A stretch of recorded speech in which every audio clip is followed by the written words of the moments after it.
Lantai 2 bangunan bersejarah Tangsi Belanda di Kabupaten Siak Riau roboh. Peristiwa ini terjadi saat rombongan siswa Sekolah Dasar Islam Terpadu Baitul Ridho, Kampung Rawangkao, Lubuk Dalam, tengah lakukan kegiatan studi tur sejarah.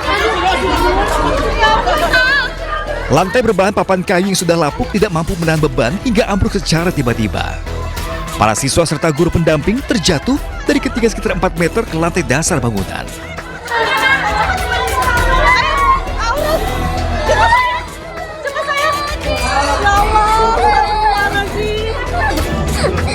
Akibatnya 17 siswa, guru dan pemandu wisata mengalami luka di bagian kepala dan juga wajah.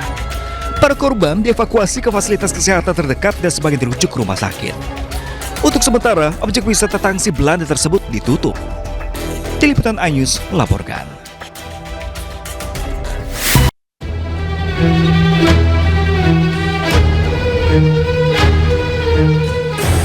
Empat unit ruko di Pasar Konveksi Cipadu, Tangerang Selatan, Banten hangus terbakar. Banyaknya bahan yang mudah terbakar membuat api sulit dipadamkan. Sejumlah pedagang panik berusaha menyelamatkan barang dagangan. Api padam 4 jam kemudian. Diduga api pertama kali muncul dari gudang dekorasi dan merambat ke 3 toko bahan konveksi yang berada di sebelahnya.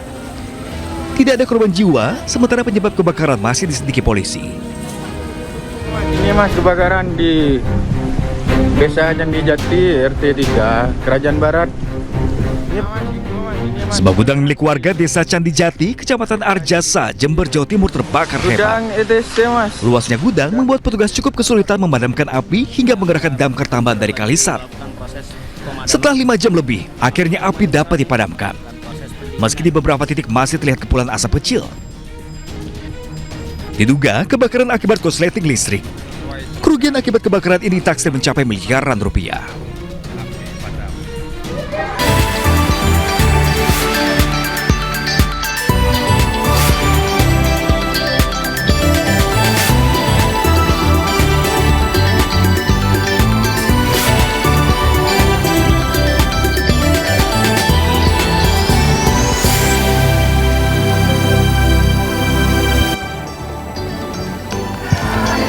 Halo, selamat pagi pemirsa, selamat datang di iNews Today. Apa kabar di hari ini? Senang sekali kami kembali hadir pemirsa selama 1,5 jam ke depan untuk memberikan berbagai informasi penting, menarik dan inspiratif untuk Anda. Ya, dalam edisi hari ini kami akan menginformasikan salah satunya yaitu mengenai BBM langka lagi di Tapanuli, di mana antrean ini mengular di SPBU.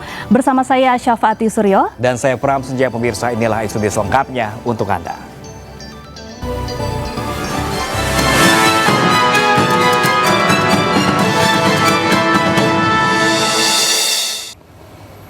Ya pemirsa, polisi menangkap pelaku pelempar balok yang menewaskan seorang ojek pangkalan di Medan, Sumatera Utara. Ya, pelaku ditindak tegas dan terukur saat bersembunyi di rumah kekasihnya.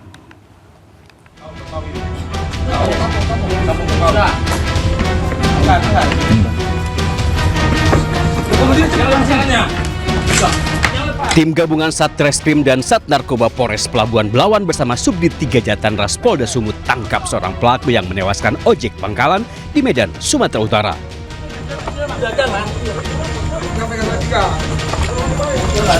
Udah suruh jalan aja bang, suruh jalan bang. Pelaku saat ditangkap sempat memberontak dan melawan petugas. Terpaksa ditembak petugas di kedua kakinya. Pelaku merupakan otak dari pelemparan balok ke korban hingga membuat korban terjatuh dan tewas. Aksi pelaku bersama komplotannya terekam CCTV. Pelaku yang menewaskan seorang ojek pangkalan ini juga merupakan residivis kasus tawuran.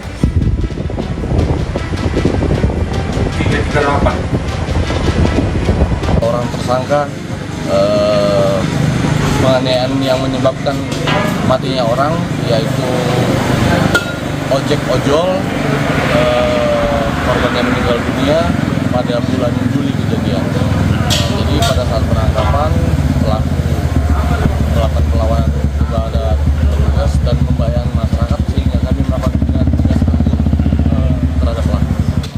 Untuk mempertanggungjawabkan perbuatannya, pelaku terancam hukuman 9 tahun penjara. Dari Medan, Sumatera Utara, Yuda Bahar, iNews melaporkan. Pemirsa, gudang layanan belanja daring di Jalan Ampera Raya, Pasar Minggu, Jakarta Selatan diserang sekelompok orang tak dikenal. Ya, sejumlah karyawan yang berada di lokasi dipukuli dan terekam jelas kamera pengawas.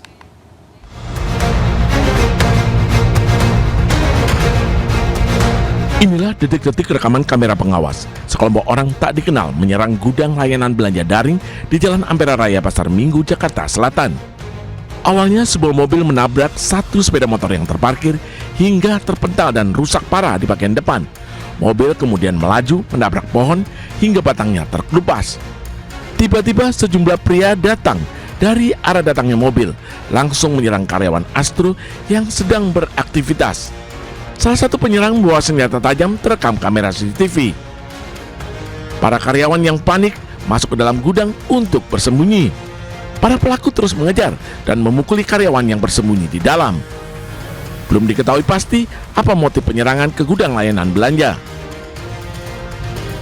Hingga saat ini, pihak kepolisian belum memberikan keterangan terkait peristiwa tersebut.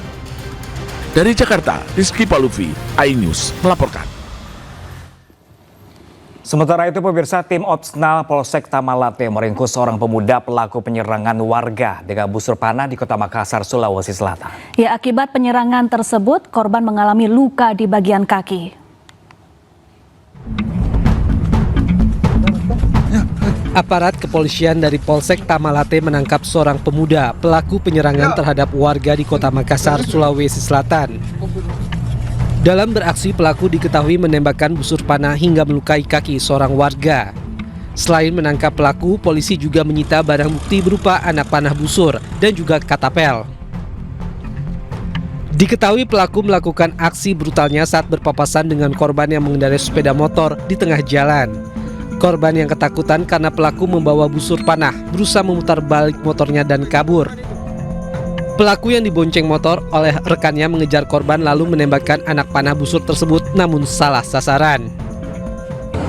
Masalahnya itu